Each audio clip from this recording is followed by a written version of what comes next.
We will need a needle, scissors, paints, acrylic or markers, crayons, and our creative set, because what would we do without it, right? The stitch should be 3 millimeters from the edge of the fabric. It shouldn't be further away from the edge because then you can't turn the sleeves inside out. And once you do, you'll have a lot of fun trying to pull the sleeve through with a hand that won't go through.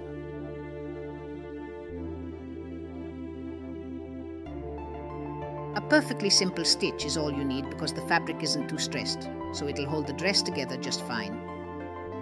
Pull the panties up to the armpits. If you put a shirt over them, it won't show and the legs won't bunch up or right up to the ankles.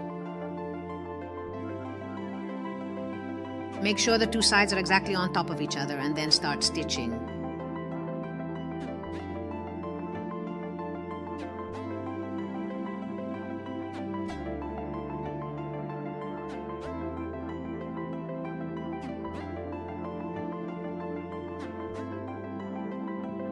Here you can see why it's a good idea to guide the stitch as recommended. The sleeves can be turned inside out quite comfortably.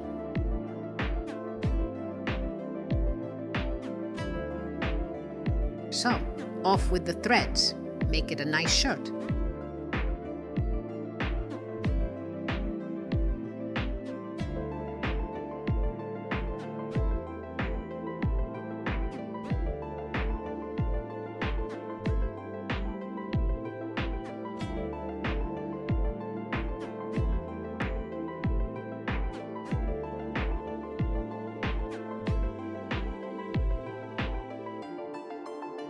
When you tie the shirt at the waist, make sure the pants are lined up underneath.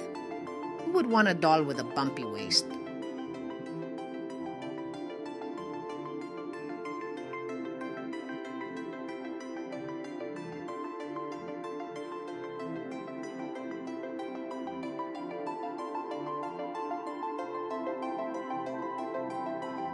Finally, put a pin in the hole so it doesn't roll around while you're doing the head. Pins have all sorts of ideas, so a sure thing is a sure thing.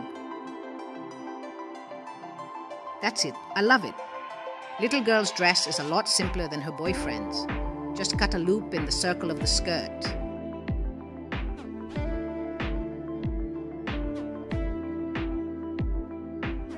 Don't worry about it. If you cut too little, you can always make it bigger.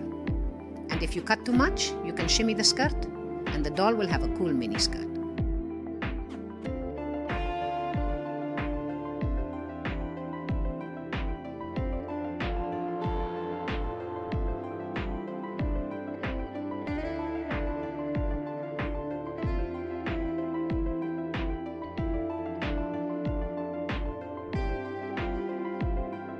Make sure the hole in the chemise fits exactly over the hole in the body. It'll make it much easier to put the neck pin in.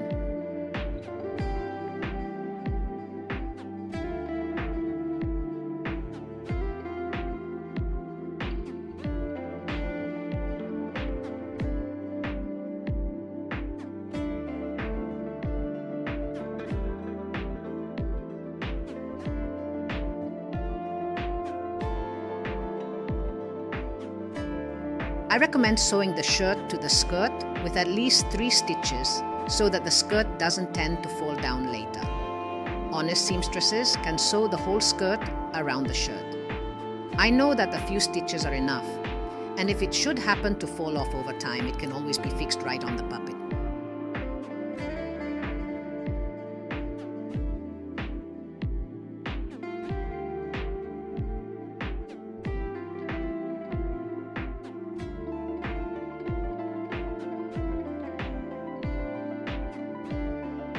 I recommend folding the lace that comes with the set. It will wrap better around the waist and make bows on it.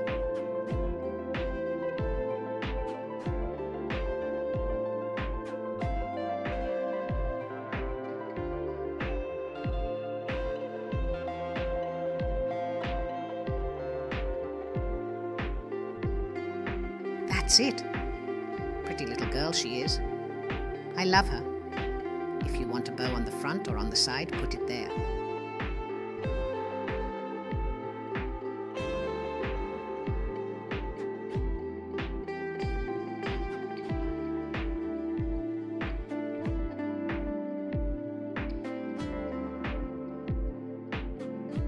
If you're not a skilled painter, I suggest you draw the center line of the face. What doesn't get covered up with paint can get erased later. After all, the puppet looks better when its eyes are level and it doesn't have a crooked smile. It's better to prepare the colors in advance, so you don't have to keep looking for the next color.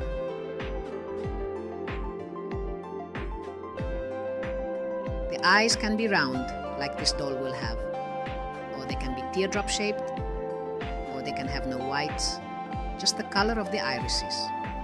Make it so you like it. If you want to put flowers instead of eyes, why not? It's your puppet. Your puppet, your rules. You can paint the meringue any way you like. Just a comma. Highlighted corners add life to the smile and painted lips add beauty. If you don't get it right the first time, you can quickly wash the paint off and start again when the wood dries.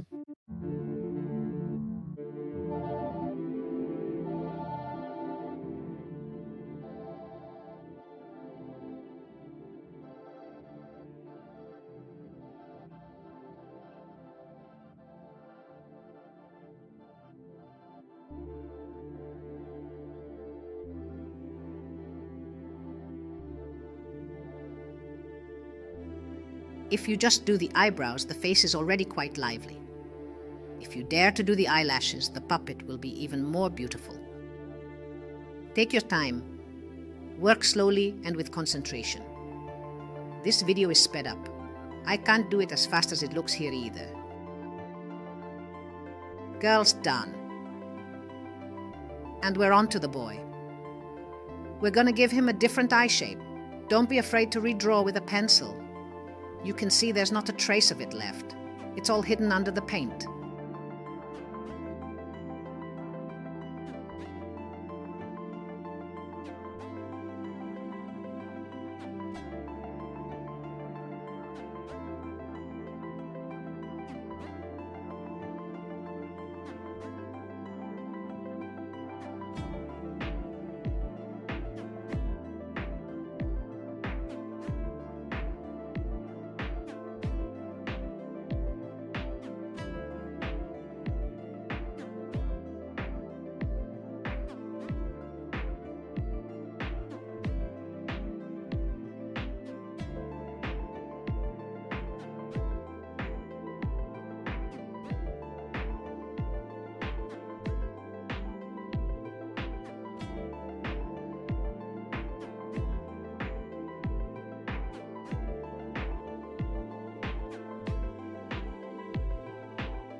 If you don't have acrylic paints at home, you can use markers or crayons.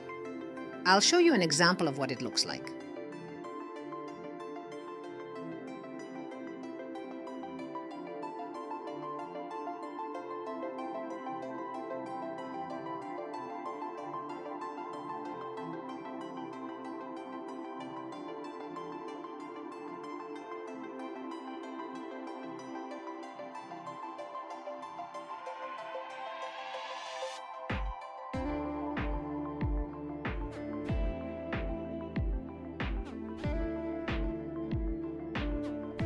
See? It's beautifully erased.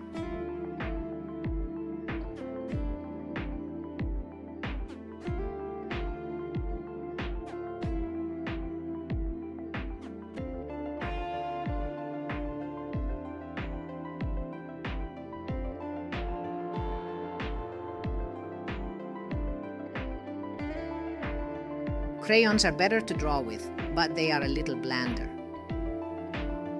Face is really in pastel shades, no neon hit parade going on. On the other hand, they have the advantage of being able to do shadows with them. You can't make your cheeks look that nice with markers.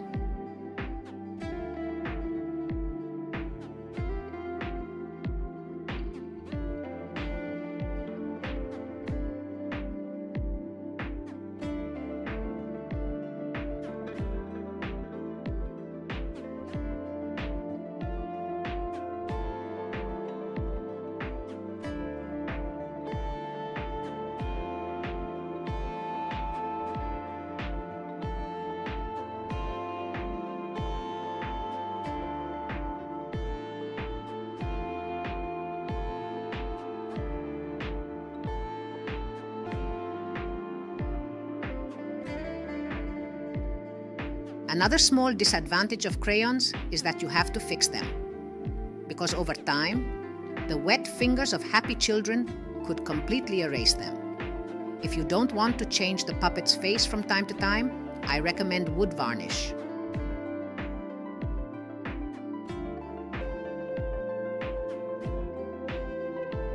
Let's go for the hair. I use transparent Patex shoe glue. If you have other glue at home, like all-purpose Patex for solid joints, that's fine, because it will cover the hair and you won't see what it was glued with. Anyway though, you need some better glue than what the kids at school use for paper. At the very least, you can use regular instant glue. I don't know about you, but I usually manage to glue my fingers instead of what I really want to glue.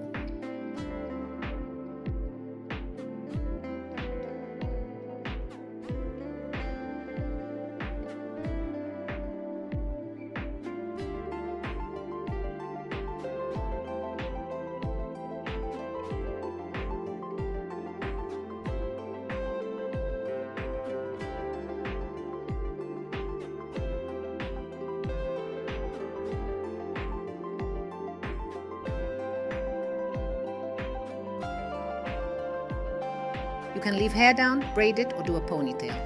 Or alternate if you don't glue the bow tightly to your hair. It's up to you.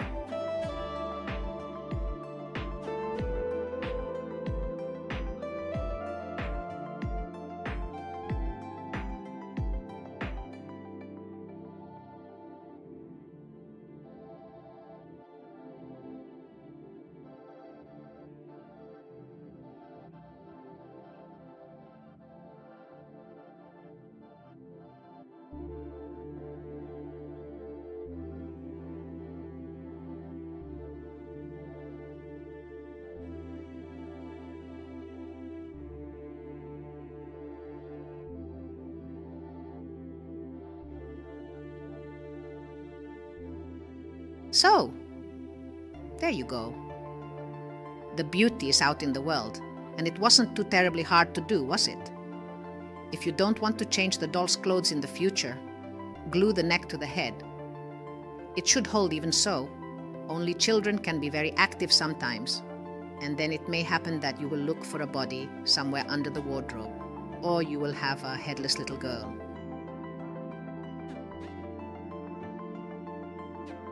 You can just paint the boy's hair. You'll understand why I'm showing you this in a minute. Folding and gluing wool hair is a bit more challenging. If the kids weren't listening, I'd use a much harsher but more concise word.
On the other hand, the piping is worth it because the little guy is really cute. That's it. So let's go. Puppet theater awaits.